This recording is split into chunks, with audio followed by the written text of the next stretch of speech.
Alcohol-based markers have become very affordable in the past years. Lots of dollar stores offer big boxes for only a few bucks and recently focusing more on having brush nibs. In the past, cheap markers only came with a hard bullet nib, which is hard to handle for many artists as the application feels very stiff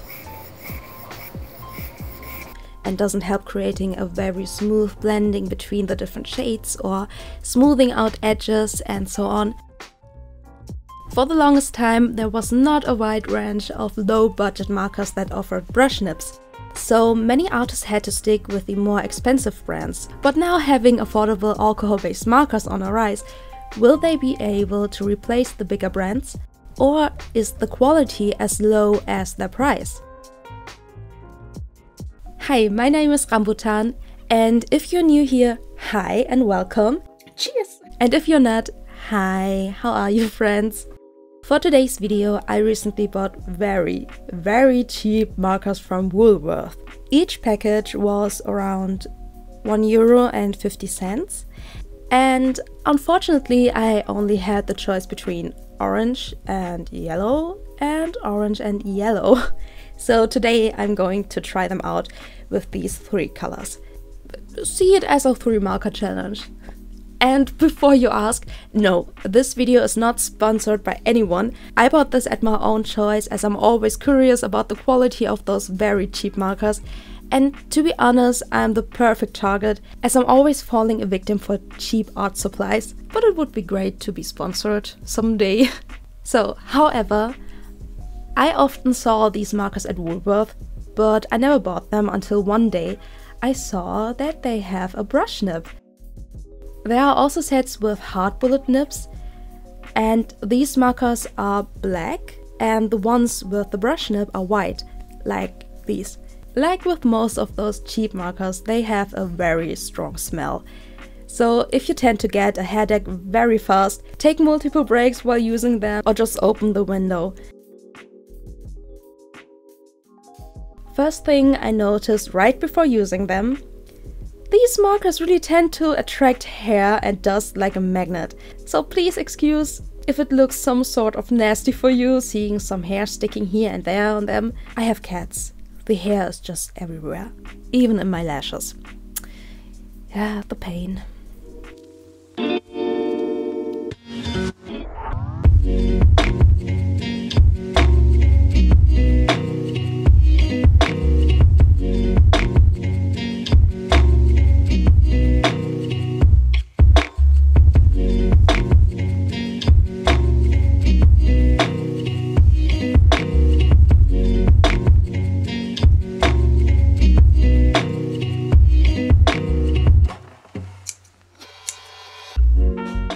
The colors are very bright and vivid.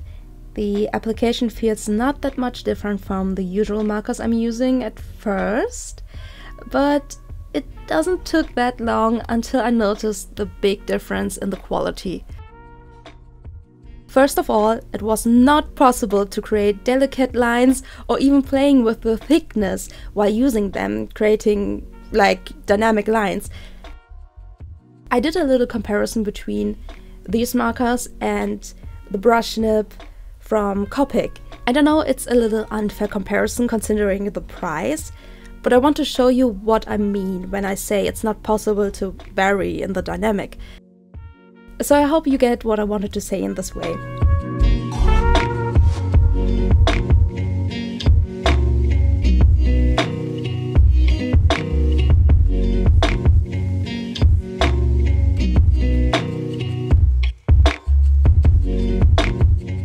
The next thing I noticed is the way the colors don't blend well. It was not possible to achieve a proper blending between these markers, not even when working very wet.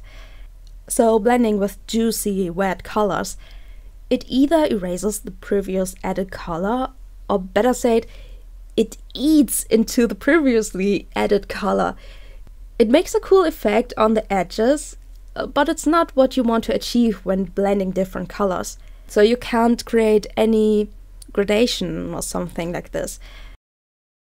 So this would make it especially hard when coloring the skin, for example, as it's not blending smoothly, but instead assimilates like the thing, you know?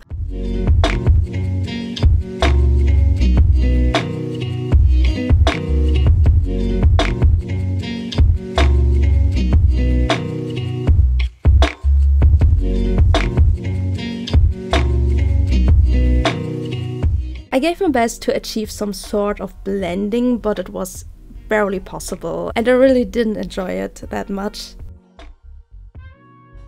And the final thing I noticed, you can't really add darker shades with only one color, other than with Copic or other markers, for example. And I guess this is everything I've noticed so far. So, are those cheap markers a pain in the butt in general, or are they still worth it to buy and to try them out? I still personally like buying cheap markers, but they can definitely not keep up with higher quality markers. I mean, how should they with this low price? So if it comes to markers like Copic, sure, you're paying also for the brand, for the name itself, but you also pay for the quality. I honestly don't expect cheaper markers to work like Copic or other well-known brands. So would I recommend you buying cheap markers, especially if you want to start using markers? No, I wouldn't. People are often telling you to buy these cheap markers to try out and seeing for yourself if you like painting with markers in general or not, before you go and spend a lot of money for a set of Copics, for example, and then realizing you don't like markers at all, which is basically a very good thought, and there's nothing wrong with it. But I personally wouldn't recommend you to do that if you really like to get the full and real experience of using alcohol-based markers. Let me give you some examples why this is my opinion. You also don't recommend sellotape to someone who wants to try out washi tapes, right? Okay, don't take me too serious. I mean, who would ever do?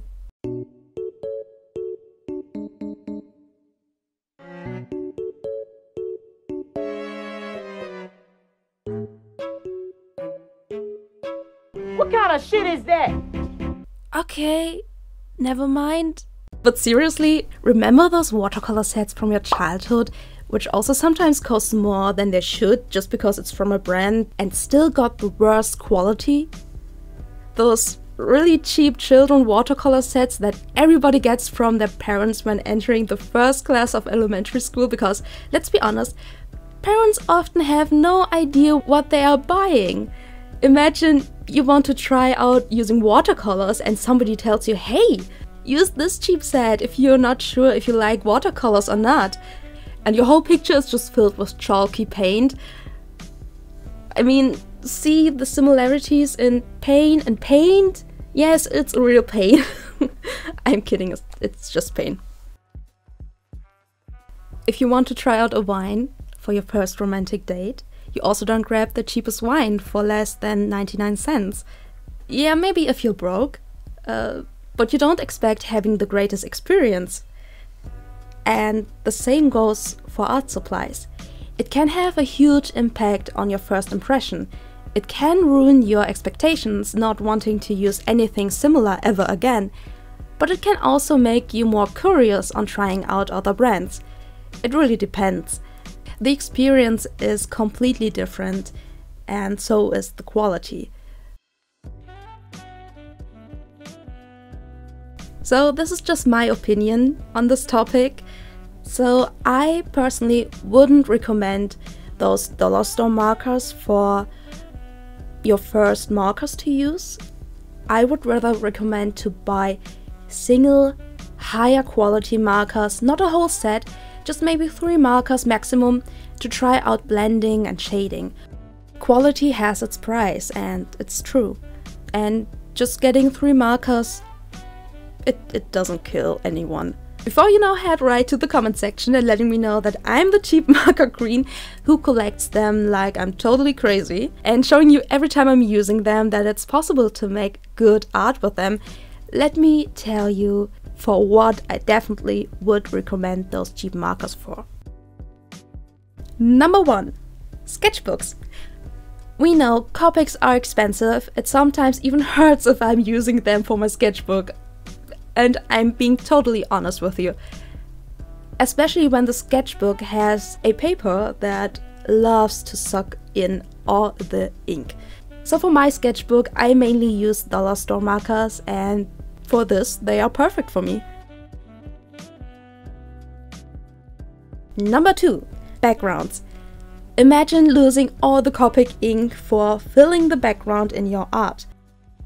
I honestly get goosebumps.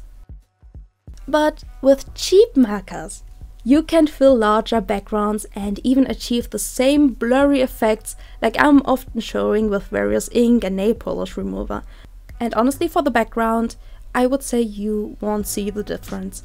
Those markers are so cheap it won't hurt buying them. But keep in mind, most of the time, these markers are so cheap because they might not contain a lot of ink. And sometimes you might get single markers that are completely dried out. I often made this experience. Also keep in mind that the biggest difference is the quality of the ink. So yeah, maybe you're using them and say, but those colors are awesome and pretty, but like with everything, the devil is in the details. Still, no pain in the butt when buying them. So I wouldn't recommend those cheap markers to anyone who has no experience in using markers at all, as you wouldn't get the same experience with using higher quality markers. And I'm not telling you you have to buy Copics. I'm just taking Copics for comparison because I'm a Copic user, that's why this is my comparison. There are also a lot of other great brands out there, and I'm not saying that Copic is the one and only brand. I'm just taking Copic as an example, nothing more. I definitely would recommend these markers. Maybe not the cheap markers from Woolworth, but in general those cheap markers that you get in the dollar store. I would recommend these in addition or alternative for sketches and experiments where you don't want to feel like wasting your expensive tools, but you still want to play around a little bit. I think they are perfect for those users. Which markers do you use at the moment? Which are your favorites? And are you also a collector of those cheap markers like I am? Or am I the only one? And don't forget, check out my Patreon page to help me continue making videos on YouTube and unlock cool rewards at the same time. If you liked this video, don't forget to push the like button and subscribe to my channel. Of course, make sure to hit that little bell and turn on notification. Otherwise, YouTube will choose which videos to notify you, which means they will probably never notify you. Ha, ha, that's so funny. Anyways, thank you so much for watching, and like always, stay creative. Bye bye!